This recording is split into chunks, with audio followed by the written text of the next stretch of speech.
Hello and welcome to the Amplifying Scientific Innovation podcast. I'm your host, Dr. Sophia Ononye-Onyia, founder and CEO of the Sophia Consulting Firm, a WeBank certified life science marketing and communications consultancy that was established in New York City with the goal of amplifying scientific innovation. The goal of this podcast is to showcase the importance of science advocacy, health equity, and influential leadership through conversations with senior life science leaders who will share their unique perspectives on their leadership journey, corporate vision, and industry outlook. My guest today is Dr. Karen Knudsen, CEO of the American Cancer Society, a role that she has held since early 2020. The American Cancer Society's mission is to save lives, celebrate lives, and lead the fight for a world without cancer. I connected with Karen after reading her touching tribute to Greg Leakes, the late husband of the Real Housewives of Atlanta star, Nene Leakes. I'm also grateful to Kathleen Sanders, Director of Executive Communications at the American Cancer Society, whom I connected with on Twitter for her outstanding role in coordinating this interview. Social media is a powerful connector, and I'm absolutely thrilled to welcome you to the show, Dr. Knudsen. Thank you so much for having me. It's a real pleasure to be here. Same here, an honor, and it's a pleasure. So I usually start with the same question, which is, what is your definition of scientific innovation? Yeah. For me, this is an important question. I'm an oncology researcher initially by training before I went into adding on to my research duties in healthcare leadership and now leadership at the American Cancer Society. For all aspects of my career, innovation has really meant meaningfully and measurably pushing the field forward, whether that in the context of oncology is an innovation in prevention, in detection, or in management. Innovation really means that there's a measurable, impactful advance. Absolutely. I love that. I think impact is such an important piece of the innovation, right? And so my question for you then, and imagine that your desire to be impactful in your work probably prompted this, but why did you choose to become the CEO of the American Cancer Society? Yeah, it was something that I just was so thrilled to hear about when I was contacted about the position, because the American Cancer Society had been such a phenomenal partner for me. So prior to coming to the helm at ACS, I was leading one of the nation's largest cancer centers, the Sidney Kimmel Cancer Center at Jefferson, right here in downtown Philadelphia, serving cancer patients across a 2-state region.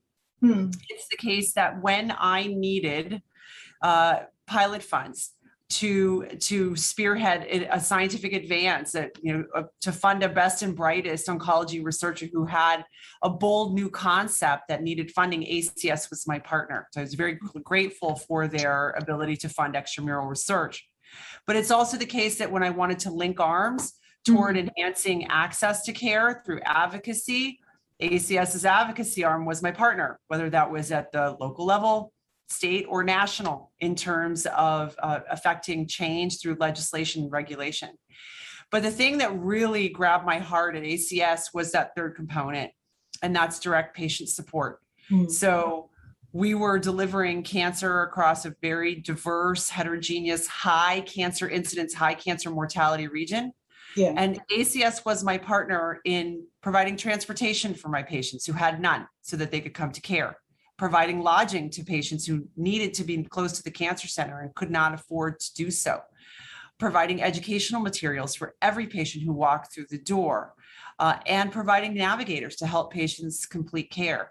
So this research, advocacy, patient support component was something that I felt was essential for my role here in Philadelphia. So when I had the chance to help refine that strategy nationally in the 5,000 communities that ACS serves, I couldn't help but to say yes. Wow, that's really remarkable. I think the improved patient access, I can't think of a more important field than cancer research, oncology, for that to happen. And you mentioned Philadelphia, the poorest city in the United States, right? So I can imagine that ability to facilitate access for patients was a major draw for you. Without question, it's the case that at the end of the day, we will cure cancer, or the 200 diseases that we call cancer, through research and through advocacy. It's going to take both. All these advances don't get to people unless we enhance access. And until then, We provide patient support as well, because we know we have to be part of that solution. Right. Just to put a number behind it, right here in Philadelphia, on any given year, 16% of my patients could not come to cancer care because they lack transportation. It's not exciting to think about, but transportation is actually a major barrier to cancer care equity. And we know that through research, through healthcare delivery research. Yeah, I mean, I couldn't agree with you more. But as I mentioned earlier, one of the things that inspired me to reach out to you was that tribute that you wrote to Greg Leake. So and also from your response, advocacy is such a huge component of that draw that you have for the ACS and what we admire and appreciate so much about the ACS. So can you walk us through some of your advocacy programs? I've heard about the Power of the Think Impact series. Like, there's so much going on, but could you walk us through some of your favorites? Yeah, for sure. And I can even just mention a couple of recent ones, which we're pretty excited about. Yeah. So our advocacy efforts are headquartered in Washington, D.C. for all the right reasons. But we're also very pleased to have advocates for ACS in all 50 state capitals, as well as in Puerto Rico and the territories, and a very strong grassroots of individuals around the country helping us. So some recent wins, and this has to do the first one I'll tell you has to do with access to care.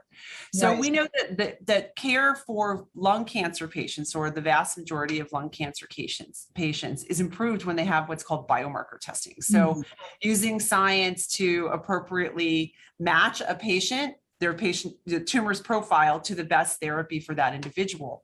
But we also know that there are significant variances as who's offered biomarker testing across the US. So we actually had a recent win in advocacy in the state of Illinois, requiring there to be biomarker testing for patients in their state that are on their state funded plans. So this is just a first type of win, and usually this then starts to go to other states as well, ensuring that all patients have access to that most advanced care.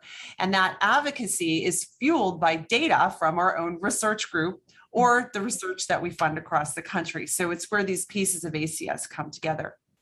But some of the other components for advocacy that I think are such major wins, I'd love to pick one out in Puerto Rico, actually, where we also do quite a lot of advocacy. So in Puerto Rico, it's the only place in the United States where lung cancer is no longer the #1 leading cause of cancer death. And that's because through advocacy and through education, we have actually achieved tobacco cessation increases in tobacco cessation. So it's an amazing advocacy story that when it's the case that these are put together and effective, we can dramatically reduce the incidence of lung cancer. So advocacy, I always describe as the tip of the spear. It takes what we learn from research and what we learn from directly supporting patients and puts that into action when it comes to legislation and regulation. I mean, extremely well said. You mentioned biomarker testing, and I imagine that that's going to be a huge component for clinical trials. And one of the topics that is of great concern to us on this particular program is clinical trial diversity, because we know that it's critical for us to achieve health equity, right? Especially for Black men. And you even mentioned men and women that live in Puerto Rico are at a higher risk of virtually any cancer due to social determinants of health, right? So can you share any programs that American Cancer Society is leading or supporting to ensure greater representation of racial and ethnic minorities in clinical trials? Without question, this is an area that's close to my heart. My own personal area of expertise is in prostate cancer, advanced prostate cancer, which has one of the largest discrepancies and disparities in outcome between Black and white men. And it is, a real area of need. So offering clinical trials, we know, is offering the access to the most advanced care. So we work on this in what I would call, again, our 3-pillar strategy. The first is using research to understand barriers to clinical trials. So we know through healthcare delivery research that the way clinical trial information is communicated may be very effective for one community, but not for another. So healthcare delivery research helps us enhance understanding from both the provider and the patient perspective about the importance of clinical trials, so that people have enough information delivered to them in a way that can allow them to make a decision. It's also the case that our advocacy group is working on a project called Blue Button to potentially embed directly into electronic health records so that it's easier for providers, especially those out in the community, to identify a clinical trial that's close. So if it's embedded right there and we reduce the barrier for the provider, the hope is that then they offer that clinical trial to patients. So this is both of those are really tantamount to educating the provider, and we also educate the patient.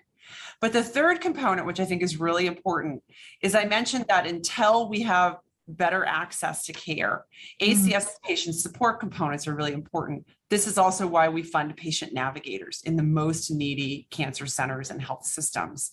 So a navigator not only helps a patient do exactly what it sounds like, navigate through their care journey and understand it along the way. Patients who are navigated have a much higher chance of being offered match to a clinical trial. And in fact, the way that we fund our navigators, one of their duties is to ensure that patients are offered a clinical trial if appropriate, if considered appropriate by their oncologist. So we're providing the educational platform, reducing the barriers, funding research to try to further escalate the uptake into clinical trials, but then actively participating at the level of the health system through navigators to ensure that patients have that access. I know and I'll just end on this, from my own personal experience in leading healthcare, navigators are something, because they're not reimbursed, that are really, really, hard for a cancer program to get together. Yet they make such a difference in outcomes for patients and access to trials. So this is an area of real fertile ground for us.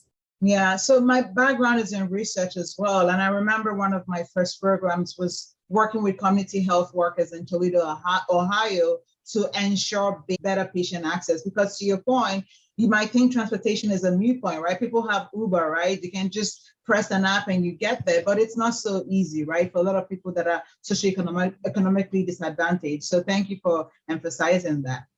Yeah. Well, and it's also the case that the cancer centers that have clinical trials cannot purchase transportation for their patients. There's a regulation against that because that's considered to be inducement. So they can't do it, but we can give a ride to any patient. And, we hope that they also, if appropriate, are offered a clinical trial. But you're right. People forget that it's the basic blocking and tackling of getting to a physician or getting to a health system is difficult on the best of days. And cancer patients are frequent flyers every day for weeks. So that challenge is significant. Right. Again, extremely well said. Now, of course, I did a little digging on you, and I was pleasantly surprised. You serve on the board of advice for the National Cancer Institute and on 12 external advisory boards for NCI-designated cancer center. So what is your policy for board selection, and what advice would you have for young women in particular that are looking to secure their first board seat? Yeah, so these are, of course, not, non-compensated boards for me, but really important for what it is that I do. And I had done all that work even before I came to ACS when I was leading a cancer center myself. I very much appreciated the role at a cancer center that an external advisory board plays. They're the ones that really hold you accountable on behalf of the stakeholders for, are you meeting your commitment for research, for serving the patients in your community? How deeply are you thinking about your catchment area, the people that you serve, what you know about them, and how are you really fine-tuning your efforts to help them? That's what those external advisory boards do. So I really enjoy sitting on these external advisory boards of the cancer centers that I serve on. My goal had been, as the CEO of ACS, to ensure that we stayed tightly connected to the oncology community, because what's being experienced by cancer patients and providers out in the community become our priorities. Their barriers become our priorities. So for me, making sure that I get a good representational spread from some rural cancer centers, some urban cancer centers, east, west, south, and north, because the challenges are very different in Des Moines from Philadelphia. Absolutely. So having that geographic spread, I think, is really important.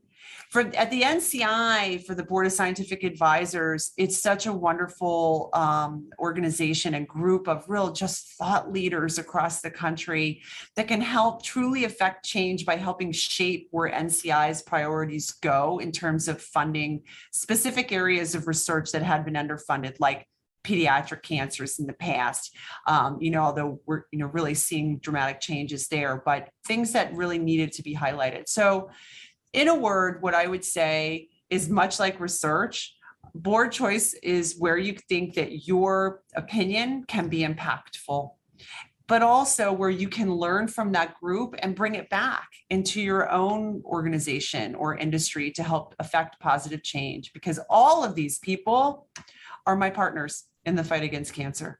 Wow. Wow. I mean, you are so eloquent, and I just absolutely appreciate your desire to make an impact, because it also ties back to your definition of scientific innovation earlier. And similar to you, my research was actually in breast cancer. And prior to that, I was doing my PhD program. And my late PhD advisor, she actually passed away from lung cancer a few years ago, was one of my absolute best mentors of all time. And mentors obviously play a very critical role in our career journey. So I'm curious to know if there are any notable mentors that you like to mention that have helped to shape who you are today. Yeah. Oh, well, I'm so sorry to hear about your mentor. That would be devastating. And I know how important mentorship is. I very much enjoy being a mentor myself. I would say that in my career, there have been three truly impactful mentors that are still mentors to me. The first is my postdoctoral fellowship advisor, Dr. Webb Cavaney at Ludwig Institute. Just an amazing scientist who set me on the path of success, of putting the patient at the center of my research. Really, led me into the path of prostate cancer and selecting my scientific priorities based on where the gaps lie in clinical advance. And he's just still a wonderful mentor for me today. The second is a mentor in the business world, Kathy Gallagher, former nurse, who was a COO at Jefferson or still is COO at Jefferson, and just really took me under her wing as I was learning that delicate balance between universities and health systems, and very much helped me in the business world, because even if you're just running a small laboratory, you're running a business. And having that mindset, I think, is really important. But the one that I think in more recent times that has just been incredible is Steve Klasko. He was he still is the CEO of Jefferson Health, but only for a little while. He's moving on to his next phase of his career. And, he always used to say to me, Karen, there are no limits. You can't have a limited mindset of what it is that you think you can achieve. Assemble your team. Decide where you want to go, ratchet it up a little higher, and start putting a plan into action. And he had such tremendous faith in me, and allowed us to grow the cancer program to benefit the patients around Philadelphia. And I think I'll make him proud. I hope I'll make him proud as a CEO. No, I'm 100% sure he's already proud of you as a CEO. So my second to last question for you is around technology. Are there any emerging technologies that you're currently excited about that, based on its potential for improving health literacy, access, or quality? Oh boy, there are so many. So I'm just going to come up with a couple quick ones. Okay. The first has potential for both diagnosing cancer early, but also helping to shift someone's care plan as their cancer evolves. And that's liquid biopsy. So the new technology that's already been realized is that we can find cancer DNA in someone's circulation just by a blood draw. Now, when it comes to diagnosis, we have to be sure that that's a meaningful cancer. Your immune system is fighting off cancers all the time, potentially putting cancer DNA into your bloodstream. So we need to be able to identify who has a meaningful cancer that we can detect early through this mechanism. And we're starting to fund research in that area. But for the right now, that ability to detect and sequence cancer DNA may be able to tell us when is the right time to shift someone's treatment plan from one strategy to another. So we're also funding research in that area. Pretty exciting. The other two that I would quickly mention are, of course, immunology or immuno-oncology. So numerous ways that are increasingly being developed to turn someone's own immune system toward the cancer you're trying to eliminate. Lots of new fodder for investigation there.